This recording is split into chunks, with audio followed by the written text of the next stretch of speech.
نحمده ونصلي على رسوله الكريم اما بعد فاعوذ باللہ من الشیطان الرجیم بسم اللہ الرحمن الرحیم۔ معزز سامعین و سامعات، السلام علیکم ورحمۃ اللہ وبرکاتہ۔ آج کے اس بیان میں آپ سبھی کو بابری مسجد کی تاریخ بتانا چاہوں گی کہ بابری مسجد بنوائی کب گئی اور اس مسجد کو کس نے سب سے پہلے اس مسجد کے خلاف کیس جاری کیا، اور سب سے پہلے جو اس مسجد کو لے کر کے دنگے اور فساد ہوئے، تو یہ ساری چیزیں کیوں ہوئی اور کب ہوئی، یہ ساری باتیں میں آپ کو آج تفصیل سے بتاؤں گی۔ اور آخر کار ہماری مسجد کو شہید کر دیا گیا، لیکن اس شہادت کے پیچھے وجہ کیا تھی؟ کیا اس میں مسلمانوں کے بھی کچھ کمیاں موجود تھیں، یا پھر صرف غیروں نے ہی اپنے بات کو ثابت کرنے کے لیے ہماری مسجد کو شہید کر دیا؟ میری گزارش ہے کہ اس بیان کو آپ سبھی پورا سنیں، اور ایک سچے مسلمان ہونے کے ناطے میری آپ سبھی سے گزارش ہے کہ اس بیان کو زیادہ سے زیادہ شیئر کریں، تاکہ ہر مسلمان اس بات کو جان سکے کہ ہماری بابری مسجد کی تاریخ کیا ہے اور اس مسجد پر کتنے ساری سازشیں رچی گئیں اور آخر کار ہماری مسجد کو شہید کر دیا گیا۔ بابری مسجد 1528 عیسوی بابری مسجد کی تعمیر بابر بادشاہ نے کروائی، اور اس کے بعد 1885 میں سب سے پہلا کیس مہنت رگھویر داس نے کیا، جو کہ وہاں پوجا کی اجازت مانگ رہے تھے، اور اس کے بعد 1949 میں مسجد کے اندر مورتیاں رکھ دی گئیں۔ عشاء کی نماز پڑھ کر کے جب واپس گئے اور فجر کی نماز کے لیے واپس جب آتے ہیں مسجد میں، تو مورتیاں رکھی نظر آتی ہیں۔ کورٹ نے نماز پڑھنے سے روک دیا۔ 1949 مسجد کے اندر مورتیاں رکھ دی گئیں، اور جب لوگ عشاء کی نماز پڑھ کر کے واپس گئے اور فجر کی نماز کے لیے مسجد میں آتے ہیں، تو دیکھتے ہیں کہ مسجد کے اندر مورتیاں رکھی گئی ہیں۔ کورٹ نے نماز پڑھنے سے روک دیا، اور 1986 میں ڈسٹرکٹ جج نے ہندوؤں کو پوجا کرنے کی اجازت بھی دے دی۔ 1990 میں آڈوانی نے مندر کے لیے ہندوؤں کو ایک جٹ کرنے کے لیے رتھ یاترا شروع کی، اور VHP نے مسجد کو کافی نقصان بھی پہنچایا۔ 1992 6 دسمبر کے دن، جس کو بلیک ڈے کے نام سے جانا جاتا ہے، مسجد کو ڈھا دیا گیا، اور 2000 لوگ اس دنگے میں مارے گئے۔ اور 2010 الہ آباد ہائی کورٹ نے 2/3 حصہ ہندوؤں کو اور 1/3 حصہ مسلمانوں کو دینے کا فیصلہ سنایا، لیکن پھر 2019 میں سپریم کورٹ نے پوری زمین ہندوؤں کے نام کر دی، اور آخر کار 2020 میں زمین کی پوجا کی گئی وہاں مندر بنانے کے لیے، اور ہندوستان کے پرائم منسٹر نے اس پوجا کو کیا۔ میں اپنے تمام مسلمان بھائی بہنوں سے یہ گزارش کرنا چاہوں گی کہ اس بیان کو زیادہ سے زیادہ شیئر کریں، تاکہ بابری مسجد کے ساتھ جو کچھ بھی ہوا ہے، مسلمانوں کے دل کے ساتھ جو کچھ بھی ہوا ہے، یہ ساری باتیں ہم سبھی جان سکیں اور اس حقیقت کو سمجھ سکیں کہ بابری مسجد پر تاریخ گواہ ہے۔ ہمارے آباء و اجداد کی لکھی ہوئی 550 سال سے زیادہ کی تاریخ موجود ہے، اور 1992 6 دسمبر کو ہندو کار سیوکوں کے ذریعے اس کو مسمار کرنے اور ایک سیکولر قوم کے طور پر ہندوستان کے مستقبل پر سوال کھڑا کر دیا۔ مسجد کو مسمار کر کے اس بات پر انگلی اٹھائی جانے لگی کہ کیا ہندوستان واقعی ایک سیکولر ملک بھی ہے یا نہیں۔ ہندوستان میں مسلمانوں کی قسمت کا فیصلہ کر دیا گیا۔ یہ جمہوریت کے آئین اور قانون کی حکمرانی کو اکثریت پسندی کے حوالے کرنا تھا، یعنی ہندوستان میں یہ بات اس دن سے ہی ظاہر ہو گئی کہ اس ملک میں ایک ساتھ رہنا جو کہ جمہوریت ہے، جو کہ جمہوریت ہمارا حق ہے، اور ہمارا جو سمویدھان ہے ہمیں اس کی اجازت دیتا ہے، لیکن اس کے باوجود بھی کچھ لوگ ایسے شریر پسند ہیں، شرارت پسند ہیں، اتنے فتنہ پرور ہیں کہ ان لوگوں نے مذہب کے نام پر، مسلمان اور ہندو کے نام پر لوگوں میں طرح طرح کے فتنے اور فساد پیدا کیے، اور ہماری 550 سال پرانی بابری مسجد کو شہید کر دیا گیا۔ ہزاروں لوگ مارے گئے اور سینکڑوں مسجدیں تباہ و برباد کی گئیں۔ بابری مسجد کو منہدم کرنے کے 30 سال ہو گئے، اور ہم کبھی بھی نہیں بھولیں گے اور ہم کبھی معاف نہیں کریں گے۔ ہمیں زمین نہیں چاہیے تھی، ہمیں بھیک میں زمین نہیں چاہیے۔ ہم آج بھی ہندوستان کے کسی بھی حصے میں زمین خرید کر مسجد تعمیر کر سکتے ہیں، لیکن ہماری یہ لڑائی زمین کی نہیں تھی، ہماری لڑائی لیگل رائٹس کی تھی، ہمارا سنویدھان ہمیں حق دیتا ہے، ہمارا یہ حق تھا۔ ہندوستان ایک جمہوری ملک ہے، یہاں ہر کسی کو مذہب کی آزادی ہے، اس کے بعد بھی ہمارا حق ہم سے چھینا گیا۔ بابری مسجد ناانصافی کی ایک سب سے بڑی تصویر بن کر کے رہ گئی۔ جاگنا ہے جاگ لے افلاک کے سائے تلے، جاگنا ہے جاگ لے افلاک کے سائے تلے، کیونکہ حشر تک سونا پڑے گا خاک کے سائے تلے۔ میں اپنے بھائی بہنوں سے کہنا چاہوں گی، میں امت مسلمہ سے کہنا چاہوں گی کہ آج وقت ہے، اپنی آنکھیں کھولیں، بیدار ہو جائیں اور حقیقت کو سمجھیں۔ مسلمانوں پر ظلم اس قدر ہو رہا ہے کہ ہماری 550 سال پرانی مسجد کو ظالموں نے شہید کر دیا، اس پر حکومت کہتی ہے کہ ہم نے نہیں گرایا، حالانکہ مجرم کھلے عام کہہ رہے ہیں کہ ہم نے بابری مسجد کو گرایا ہے۔ تم بابری مسجد کو ڈھا کر کے بڑے خوش ہو، تم بابری مسجد کو ڈھا کر کے بہت خوش ہو، اور اللہ نے چاہا تو ہم پھر سے بنا لیں گے۔ کچھ غیر مسلموں کا کہنا ہے کہ بابری مسجد جس جگہ بنی ہوئی ہے وہاں پر تو رام مندر موجود تھا، یہ بابری مسجد بادشاہ بابر نے بنوائی تھی، اور جب بابری مسجد بنوائی جا رہی تھی تو رامائن کے لیکھک رام چتر مانس کے رائٹر تلسی داس وہیں بیٹھ کر کے رام چتر مانس لکھ رہے تھے۔ اگر بابری مسجد کو رام مندر توڑ کر کے بنایا گیا ہوتا تو جب مسجد کی تعمیر ہو رہی تھی تو تلسی داس اس وقت وہیں موجود تھے، اگر سوال اٹھانا ہوتا تو سب سے پہلے سوال وہی اٹھاتے، لیکن انہوں نے کچھ بھی نہیں کہا۔ یہ اس بات کا ثبوت ہے کہ وہاں کبھی رام مندر نہیں تھی، اگر ہوتی تو سب سے پہلا آبجیکشن تلسی داس کا ہوتا، لیکن صدیاں گزر جانے کے بعد ظالموں نے یہ مدعا اٹھایا اور خواہ مخواہ ہماری اس تاریخی مسجد کو شہید کر دیا۔ حالانکہ ہندوستان ایک جمہوری ملک ہے، یہاں ہر کسی کو مذہب کی آزادی حاصل ہے اور کوئی کسی کے مذہبی معاملات میں دخل اندازی نہیں کر سکتا۔ ہم سے کہا گیا کہ مسجد کو نہیں توڑا جائے گا، لیکن ہماری جاگتی آنکھوں کے ساتھ ہمارے ساتھ دھوکا کیا گیا۔ ہماری لڑائی زمین کی لڑائی نہیں تھی، ہماری لڑائی مذہب کی لڑائی نہیں تھی، ہماری توہین کی جا رہی تھی، زمین دے کر کے ہماری توہین کی جا رہی تھی۔ ہماری لڑائی تو لیگل رائٹس کی تھی، مسجد بچانے کی تھی۔ ہم کو بھیک میں نہیں چاہیے کوئی چیز، ہمیں ہمارا جو حق ہے، ہمارا جو حق ہمیں ہندوستان کا سنویدھان دیتا ہے، ہمیں وہ حق چاہیے۔ جب تک دنیا رہے گی ہم ہندوستان میں بابری مسجد کی شہادت کا ذکر کرتے رہیں گے اور دنیا کو بتائیں گے کہ تم نے جا کر کے سپریم کورٹ سے وعدہ کیا تھا کہ مسجد کی ایک اینٹ کو بھی ہاتھ نہیں لگایا جائے گا، تمہارے لوگوں نے مسجد کو شہید کیا، اور ہماری مسجد جو 550 سال سے وہاں پر تھی، جہاں مسلمانوں نے حی علی الصلاح اور حی علی الفلاح کی صدائیں بلند کی، تم نے مسجد کو شہید کر دیا۔ آزادی کے بعد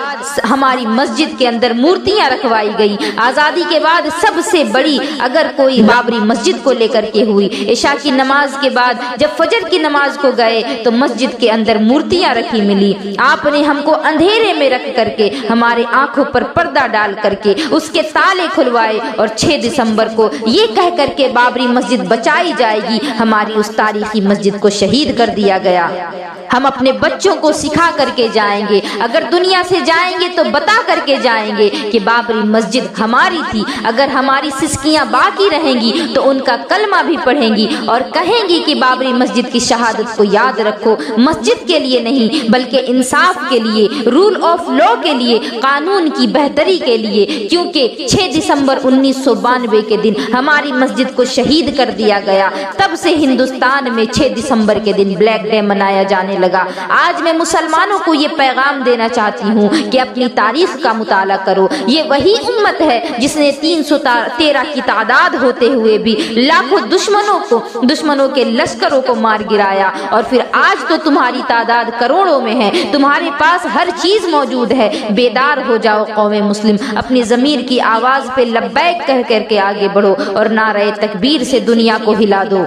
کیونکہ ٹل نہ سکتے تھے جب جنگ کے لیے اڑ جاتے تھے، ٹل نہ سکتے تھے جب جنگ کے لیے اڑ جاتے تھے، اور پاؤں شیروں کے بھی میدان سے اکھڑ جاتے تھے۔ اور دشت تو دشت ہے دریا بھی نہ چھوڑے ہم نے، دشت تو دشت ہے دریا بھی نہ چھوڑے ہم نے، بحر ظلمات میں دوڑا دیے گھوڑے ہم نے۔ لیکن یہ ساری چیزیں اسی وقت ہوں گی جب تم اپنی تاریخ کا مطالعہ کرو گے، جب تمہارے اندر جذبہ ایمانی پیدا ہوگا، جب تم واقعی میں امت مسلمہ ہونے کے لائق بن جاؤ گے، جب تم واقعی میں محمد عربی کے غلام بن جاؤ گے۔ لوگوں نے جو ہماری مسجد پر قبضہ کیا، ہماری مسجد کو ڈھا دیا، تو اس کے پیچھے ہمارا بھی ہاتھ تھا، کیونکہ مسجدیں وہی ڈھائی جاتی ہیں جن مسجدوں کو ویران کر دیا جاتا ہے۔ تم نے مسجدیں ویران کرنا شروع کر دیا تو غیروں نے مسجدوں پر قبضہ کرنا شروع کر دیا۔ آج کے اس موجودہ دور میں مسجد بنانا بڑا ہی آسان کام ہے، لیکن مسجد بسانا بہت مشکل ہے، کیونکہ مسجد مرثیہ خواہ ہیں کہ نمازی نہ رہے، مسجد مرثیہ خواہ ہیں کہ نمازی نہ رہے، یعنی وہ صاحب اوصاف حجازی نہ رہے۔ اور مسجد تو بنا لی شب بھر میں ایمان کی حرارت والوں نے، مسجد تو بنا لی شب بھر میں ایمان کی حرارت والوں نے، من اپنا پرانا پاپی تھا برسوں میں نمازی بن نہ سکا۔ اللہ اکبر۔ آج ہماری مسجدوں کو جو ڈھایا جا رہا ہے، جو تباہ و برباد کیا جا رہا ہے، تو اس کے پیچھے کہیں نہ کہیں قصوروار مسلمان بھی ہیں، کیونکہ مسلمانوں نے مسجدوں کو بسانا چھوڑ دیا، مسلمانوں نے مسجدوں کو جانا چھوڑ دیا۔ آج مسلمان مسجدوں میں کم بازاروں میں زیادہ نظر آتے ہیں، آج مسلمان مسجدوں میں کم سنیما ہال میں زیادہ نظر آتے ہیں۔ یہ ساری وجوہات ہیں جس کی وجہ سے ہم سے ہماری بابری مسجد بھی چھین لی گئی، جس کی وجہ سے آج نہ جانے کتنی مسجدیں توڑی جا رہی ہیں، کیونکہ مسلمان آج سجدہ کرنا چھوڑ چکے ہیں۔ اس وجہ سے آج مسجدیں بھی ویران ہو رہی ہیں، اور مسجدیں ویران ہونے کی وجہ سے برباد ہو رہی ہیں۔ نہ جانے کتنی مسجدیں آج کے اس دور میں ویران پڑی ہیں، لیکن لوگ بابری مسجد کے پیچھے ہی پڑے ہیں۔ بابری مسجد کو جو ظالموں نے برباد کیا، میں ان کا ساتھ ہرگز نہیں دیتی، کیونکہ وہ ہماری تاریخی مسجد تھی، اور وہ مسجد ہمارے ایمان کا ایک حصہ تھی۔ اس مسجد کو بچانے کے لیے ہزاروں جانیں قربان ہو گئیں، لیکن وہ مسجد مسلمان بچا نہ سکے، تو اس کے پیچھے مسلمانوں کی کمیاں بھی ہیں، کیونکہ مسلمانوں نے مسجدوں کے اندر جانا ہی چھوڑ دیا، مسجدوں کو بسانا چھوڑ دیا۔ مسجد بساؤ گے تو پھر مسجد بچی رہے گی۔ لوگ مسجد بچانے کی باتیں کرتے ہیں، او مسلمانوں پہلے مسجد بسا تو لو اور پھر بچانے کی باتیں کرنا۔ یہ بابری مسجد کی جو شہادت ہوئی ہے، اس کے خلاف نہ جانے کتنے سالوں سے سازشیں چل رہی تھی، لیکن اس کے ذمہ دار کہیں نہ کہیں مسلمان بھی ضرور ہیں، کیونکہ اگر تم نے مسجدوں کو بسایا ہوتا جیسا کہ مسجدوں کو بسانے کا حکم دیا گیا ہے، تو کسی کی ہمت نہ ہوتی کہ ہماری بابری مسجد کی طرف آنکھ بھی اٹھا کر کے دیکھے۔ ساری دنیا کی طاقت بھی ایک ہو جاتی، پھر بھی مسلمانوں کا بال تک باقا نہیں کر پاتی، لیکن تم نے اپنی یہ حالت خود بنائی ہے، اور وجہ بالکل صاف ہے۔ گر ہم نے درس قرآن کو نہ بھلایا ہوتا، گر ہم نے درس قرآن کو نہ بھلایا ہوتا، تو زمانے نے یہ زمانہ نہ دکھایا ہوتا۔ اور وہ معزز تھے زمانے میں مسلمان ہو کر، وہ معزز تھے زمانے میں مسلمان ہو کر، اور تم خار ہوئے تارک قرآن ہو کر، کیونکہ ہم نے قرآن کے احکامات پر چلنا چھوڑ دیا، ہم نے اپنے نبی کی سنتوں کو ترک کر دیا، ہم نے مسجدوں کو بسانا چھوڑ دیا۔ یہی وجہ ہے کہ ہماری تاریخی مسجد بھی ہم سے چھین لی گئی۔ ظالموں نے جو ظلم کیا وہ تو اپنی جگہ پر کیا، لیکن اس کے ذمہ دار کہیں نہ کہیں مسلمان بھی ہیں۔ میں اپنے مسلمان بھائی بہنوں سے گزارش کرنا چاہوں گی کہ اپنے گھر میں دین کو نافذ کریں، تاکہ آپ کے بچے اسکول بعد میں جائیں، مسجد کا رخ پہلے کریں، تاکہ آپ کے بچے کالج بعد میں جائیں، مسجدوں کا رخ پہلے کریں، تاکہ ہمارے معاشرے کے نوجوان آفس کا رخ بعد میں کریں، پہلے مسجدوں کو بسائیں، پہلے سجدوں سے اپنی پیشانیوں کو سجائیں، اور اس کے بعد وہ جس کام کے لیے بھی نکلیں گے اللہ رب العزت ان کو فتح یاب کرے گا، کیونکہ جس نے فجر کی 2 رکعت سنت اور 2 رکعت فرض پڑھ لی، اور فرض نماز پڑھنے کے بعد فجر کی نماز پڑھنے کے بعد بندہ جس بھی ارادے سے گھر سے باہر نکلے گا، اللہ رب العزت کی یہ شان ہے کہ اللہ رب العزت اس کو ناکام نہیں لوٹائے گا۔ آج بھی نہ جانے کتنی مسجدیں ویران پڑی ہیں، مسجدیں ٹوٹ پھوٹ کر کے گر رہی ہیں، لیکن ان کو کوئی دیکھنے والا نہیں۔ میری گزارش ہے کہ آپ کے علاقے میں اس طرح کی جتنی بھی مسجدیں ہوں ان سب کی تعمیر دوبارہ سے کریں، ان سب میں جو بھی مرمت کا کام ہو سکتا ہو اس کو کرائیں، اور مسجدوں کو آباد کرائیں، کیونکہ جو مسجد بسی رہے گی وہی مسجد بچی رہے گی۔ اور مسلمان بہت جذباتی ہیں، مسجد بچاؤ مسجد بچاؤ، وہ آباد رہے گی تو خود بخود بچی رہے گی۔ آپ کسی بھی مسجد کی تاریخ دیکھ لیں، کوئی آباد مسجد کبھی خطرے میں نہیں آئی، مسجدیں ہمیشہ وہی خطرے میں آئی ہیں جس کو غیر آباد کر دیا گیا ہے۔ تو اگر مسجدیں بچانا ہے تو مسجدیں بساؤ، اس کو سجدوں سے آباد کرو، انشاءاللہ ہماری مسجدیں محفوظ رہیں گی۔ قرآن کریم کی پہلے پارہ کی آخری حصے میں ایک واقعے کی طرف اشارہ ہے۔ اللہ رب العزت یہودیوں سے مخاطب ہو کر کے ایک بات فرماتا ہے، چونکہ جو یہودی تھے انہوں نے اپنے باپ داداؤں کا مذہب اور دین چھوڑ دیا تھا، اور وہ مذہب چھوڑ کر کے اپنے آپ کو جنتی سمجھ رہے تھے، جیسا کہ آج کے مسلمانوں کا بھی حال ہے۔ نہ چہرے پر داڑھی ہے، نہ نماز کی پابندی ہے، نہ حلال کھانے کا جذبہ ہے، نہ فجر میں اٹھنے کی فکر ہے، نہ نماز جمعہ جماعت کے ساتھ، ہر چیز چھوڑ چھاڑ کر کے بیٹھے ہیں۔ ایسا لگتا ہے کہ جنت اللہ کے یہاں سے لکھوا کر کے لائے ہیں۔ ایسی ہی کچھ فکر ان یہودیوں کی بھی تھی۔ خیر، اللہ رب العزت کا شکر ہے کہ ان میں اور ہم میں بنیادی فرق یہ ہے کہ ہمارے یہاں عمل کی کمزوری ہے، لیکن وہ عقیدہ بھی چھوڑ چکے تھے۔ ہمارا عقیدہ مضبوط ہے، اعمال ہمارے کمزور ہو گئے ہیں، لیکن وہ اعمال کے اعتبار سے بھی کمزور ہو چکے تھے اور عقیدہ بھی چھوڑ چکے تھے۔ حالانکہ اس پر بہت خوش ہونے کی بھی ضرورت نہیں کہ ہمارا عقیدہ درست ہے، عقیدہ تو درست ہے لیکن عمل کی کمزوری ہے، تو عمل نہ ہونے کی بنا پر بھی لوگوں کو جنت سے محروم کر دیا جائے گا۔ کچھ لوگ یہ سوچتے ہیں کہ عمل نہیں کرتے تو کیا ہو گیا، عقیدہ تو درست ہے۔ تو یہودیوں نے اپنے باپ دادا کا سچا دین چھوڑ کر کے عجیب طور پر ایک نئے مذہب کو اپنی طرف سے گڑھ لیا اور اپنے آپ کو یہودی کہلائے، اور ان کا خیال یہ تھا کہ ان کے باپ دادا بھی یہودی تھے۔ حالانکہ کوئی نبی یہودی نہ رہا اور نہ کوئی اہل ایمان کبھی یہودی رہا، تمام انبیاء کرام کا مذہب اسلام تھا اور سب مسلمان تھے۔ تو اللہ ان سے فرماتا ہے، یاد کرو اس وقت کو جب یعقوب کو دنیا سے جانا ہوا۔ یعقوب علیہ السلام کی اولاد کو بنی اسرائیل کہا جاتا ہے۔ اللہ رب العزت نے یعقوب علیہ السلام کا ہی ذکر کیا کیونکہ یہود انہی کی قوم میں سے تھے۔ یعقوب علیہ السلام نے اپنی موت کے وقت اپنی اولاد سے کہا، بتاؤ میرے بعد تم کس کی عبادت کرو گے؟ لیکن آج ہمارا حال کیا ہے؟ جب موت کا وقت آتا ہے تو فکر ہوتی ہے کہ میرے بعد میرا کاروبار کون سنبھالے گا، میرے بعد میرے بچوں کا کیا ہوگا۔ موت کے وقت بھی دنیا کا ہی خیال ہے، لیکن یعقوب علیہ السلام نے اپنے بیٹوں سے کہا کہ میرے بعد تم کس کی عبادت کرو گے؟ فکر دیکھیں ان کی کیا فکر تھی۔ موت سامنے کھڑی ہے، اس وقت بھی اپنی اولاد کو دین پر قائم رہنے کی تعلیم دے رہے ہیں۔ لیکن آج مسلمانوں نے دین کو پسے پشت ڈال دیا ہے، اور نادانوں، صرف گوشت کھا لینے سے تم مسلمان نہیں ہو جاؤ گے، صرف جمعہ کے جمعہ سر جھکا لینے سے تم مسلمان نہیں ہو جاؤ گے۔ لیکن معاذ اللہ ثم معاذ اللہ، آج کچھ مسلمان تو ایسے بھی موجود ہیں جو جمعہ کے دن بھی مسجد کا رخ نہیں کرتے، جو ماہ رمضان المبارک میں بھی غفلت کی نیند میں سوتے رہتے ہیں۔ حالانکہ میرے رسول اکرم صلی اللہ تعالی علیہ وسلم نے ارشاد فرمایا کہ اگر انسان یہ بات جان جائے کہ ماہ رمضان المبارک کی کیا شان ہے، اس کی کیا عظمت ہے، تو پھر مسلمان یہ خواہش کرتے کہ پورا سال ماہ رمضان المبارک ہی ہوتا، یعنی سال کے 12 مہینے رمضان المبارک کے ہی مہینے ہوتے۔ مسلمانوں بیدار ہو جاؤ، کیونکہ تم کسی ایسے ویسے کے وارث نہیں، تم محمد بن قاسم کے وارث ہو، تم صلاح الدین ایوبی کے وارث ہو، تم شہاب الدین غوری کے وارث ہو، تم ٹیپو سلطان کے وارث ہو۔ ان ظالموں نے ہماری مسجد کو شہید کر دیا۔ مسلمانوں، اس سے بڑھ کر ظلم اور کیا ہو سکتا ہے؟ جاگ جاؤ، ابھی بھی وقت ہے،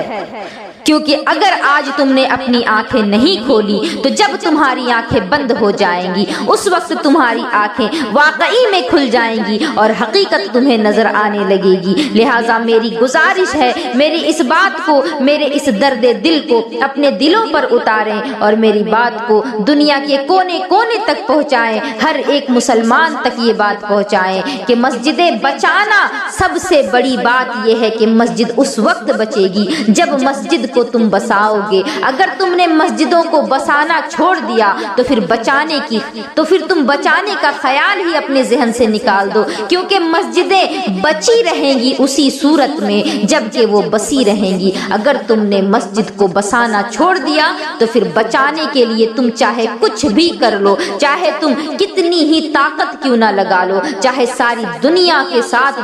ساری دنیا تمہارے ساتھ ہو جائے اور تم مسجد بچانے میں لگ جاؤ، لیکن تم کسی ایک مسجد کو بھی نہیں بچا سکتے جب تک تم مسجد بساؤ گے نہیں، جب تک تمہارے اندر جذبہ ایمانی پیدا نہیں ہوگا، جب تک تمہیں اللہ اور اس کے احکامات پر یقین نہیں ہوگا، اس کے نبی کے فرمان پر یقین نہیں ہوگا اور ان کی سنتوں پر عمل نہیں کرو گے، اس وقت تک تمہارے اندر ایمانی قوت نہیں آ سکتی اور تم اپنے مذہب کے لیے کھڑے نہیں ہو سکتے، کیونکہ ظاہری طور پر تو مسلمان کہلانے والے بے شمار ہیں، لیکن واقعی مسلمان وہ ہوتا ہے کہ ہزاروں ہزار دشمن سامنے کھڑے ہیں لیکن ایک اکیلا اللہ کا بندہ سب پر فتح یاب ہو جاتا ہے۔ لاکھوں کی تعداد میں دشمنوں کی فوجیں ہوتی ہیں لیکن 313 کی تعداد کے صرف ایمان والے مسلمان، ایسے مسلمان جن کے اندر جذبہ ایمانی کوٹ کوٹ کر کے بھرا ہوا تھا، ان لاکھوں پر بھاری پڑ جاتے ہیں اور ان کی مدد کے لیے اللہ رب العزت فرشتوں کو نازل فرماتا ہے۔ اگر تم بھی چاہتے ہو کہ تمہاری مدد اللہ رب العزت فرشتوں کے ذریعے سے کرے، غیبی طریقے سے کرے، تو پھر سب سے ضروری چیز یہ ہے کہ اپنی ایمان کو مضبوطی کے ساتھ تھام لو، نمازوں سے رشتہ قائم کر لو، مسجدوں کے ساتھ اپنے تعلقات جوڑ لو، سنیما ہال جانا چھوڑ دو، بازاروں اور گلیوں میں آوارہ گھومنا چھوڑ دو۔ اگر کہیں جانا ہی ہے، کہیں دل لگانا ہی ہے تو اللہ کے گھر سے دل لگاؤ، کیونکہ اگر تم نے اللہ کے گھر سے دل لگا لیا تو پھر تمہیں کہیں اور کسی جگہ کی ٹھوکر کھانے کی ضرورت نہیں پڑے گی۔ پھر کے گلی گلی تباہ ٹھوکریں سب کی کھائیں کیوں، پھر کے گلی گلی تباہ ٹھوکریں سب کی کھائیں کیوں، اور دل کو جو عقل دے خدا تیری گلی سے جائیں کیوں۔ میری گزارش ہے کہ اس بیان کو آپ لوگ دنیا کے کونے کونے تک پہنچائیں تاکہ ہر مسلمان کو اس بات کا احساس ہو سکے کہ ہماری کمی تھی جس کی وجہ سے بابری مسجد آج ہمارے ہاتھوں سے نکل گئی، جس کی وجہ سے آج بابری مسجد کو ہم نے کھو دیا، لیکن آئندہ ایسا نہ ہو، اس لیے ہمیں آج سے ہی اپنی اصلاح کرنی ہوگی۔ وما علینا الا البلاغ۔ السلام علیکم ورحمۃ اللہ وبرکاتہ۔